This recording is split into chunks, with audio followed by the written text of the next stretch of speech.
Hi, I'm Gracey. I'm a forester with the University of Kentucky Department of Forestry and Natural Resource team.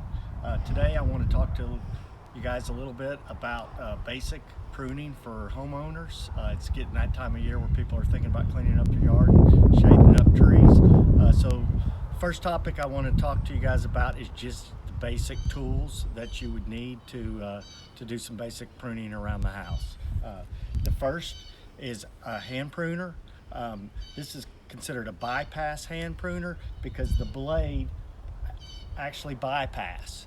This is what you want to look for. Almost all the more modern pruners are going to be this style of bypass pruners. You may have some old pruners in the garage that this blade down here is going to stay stationary and the top blade is going to come down. It actually crushes the branch instead of cuts it, so it does not make a good pruning cut.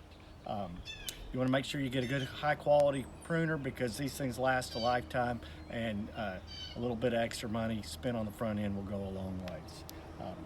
Also, you're looking at cutting branches up to about your pinky in diameter. That's what these are made for. If you have bigger cutting needs, you're going to want to go with a bypass lopper. These are made for cutting up to 2-inch branches. And once again, spend extra little bit of money and get a good set of loppers. It'll go a long ways in making good pruning cuts. And lastly is a handsaw. This one folds in and out. Some are stationary. They are made for 2 inches and up. You typically don't want to try to use a handsaw on something on a branch that's too heavy for you to be able to handle yourself.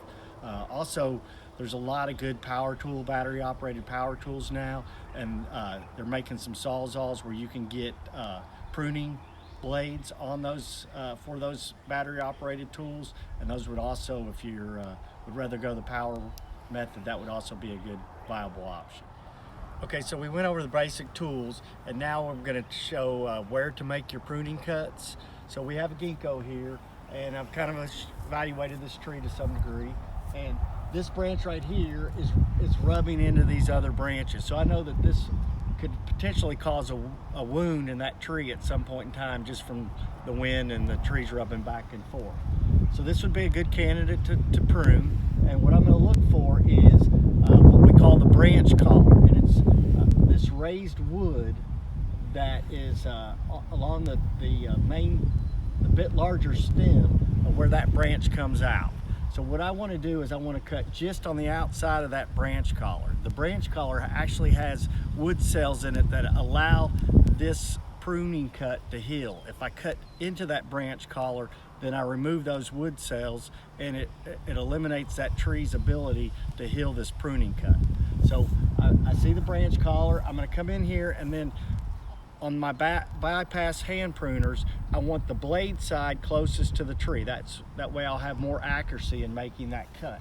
So I'm going to come in here, I see the branch collar, snip. I've removed that, and that eliminates that rubbing branch.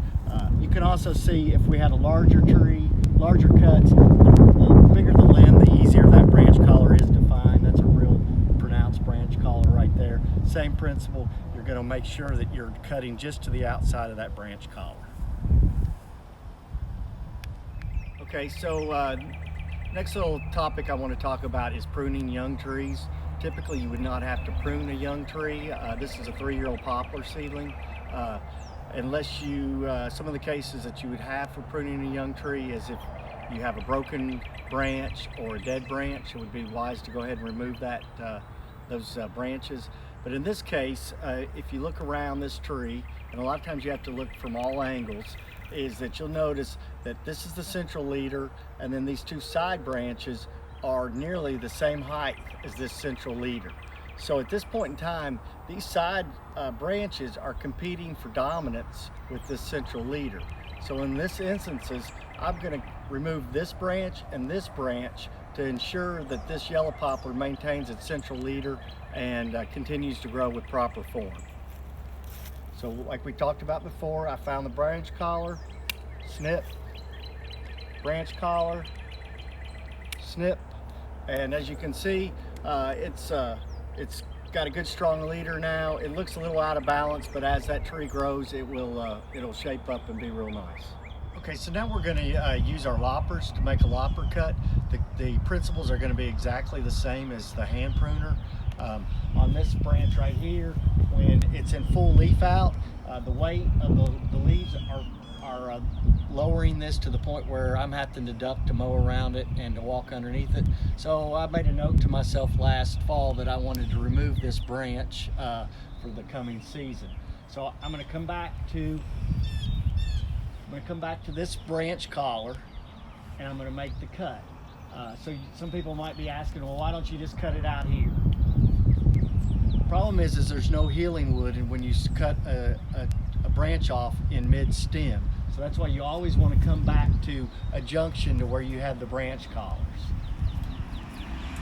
So I'm going to find that collar, the blade side closest to where I'm cutting.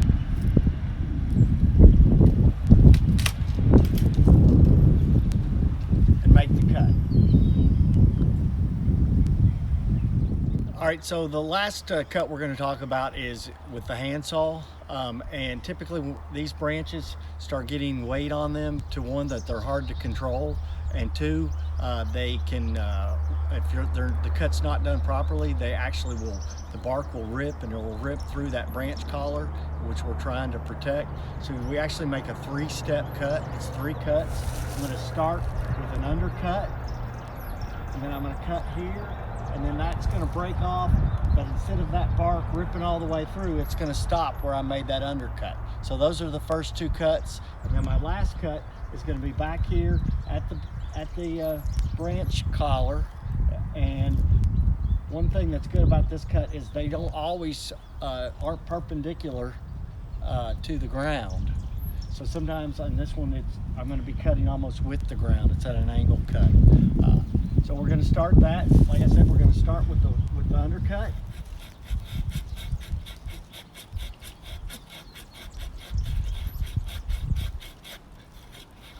I normally go about 1/4 of a way through the branch. And we're going to come here and we're going to make the second cut.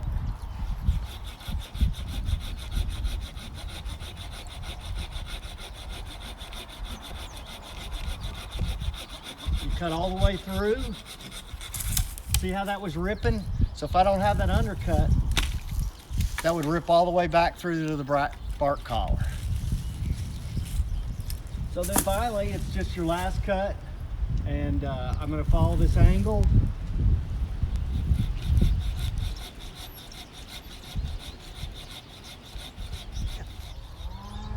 Okay, so we made our last cut. That's why they call it the 3-cut method. So we made the final cut. You know, I put the tape on there for demonstration, but you know, we're right here where we should have a good chance for that wound to heal itself and compartmentalize and be a nice pruning cut. Okay, so we talked a lot about that branch collar and just how important it is to make the proper cut just on the outside of the branch collar. Here's a past pruning cut that was made, and it was made correctly at the branch collar, and you can see the wound wood that was coming, that branch collar that is going to close off that cut over time. All right, so I wanted to show what a pruning cut looks after it's completely healed. On this walnut tree, you'll see that that donut is completely covered. That pruning cut that was from several years back. And the beauty of that is once that wound is completely covered, that trees had the ability to compartmentalize the injury. It's calloused over, and it's going to prevent further rot and potential insect or disease entering the tree at that point. Okay, last topic I want to talk about is timing of pruning and how much to prune. So light pruning can be done year-round. If you're looking at doing substantial pruning on a tree, that should be done in the dormant season. As far as how much, you can prune up to 25% of the canopy in any given year, and any more than that, you risk starving the tree. It will not have the canopy to support it. Timing wise, if it's a flowering tree If it flowers before June 1st, you will want to prune it after June 1st. If it flowers after June 1st, then you'll want to prune it before June 1st. Those are the general rules for pruning. If you'd like more information on anything that you saw here or more specific questions, you can go to ukforestry.org, and there'll be links that will help homeowners with their pruning needs.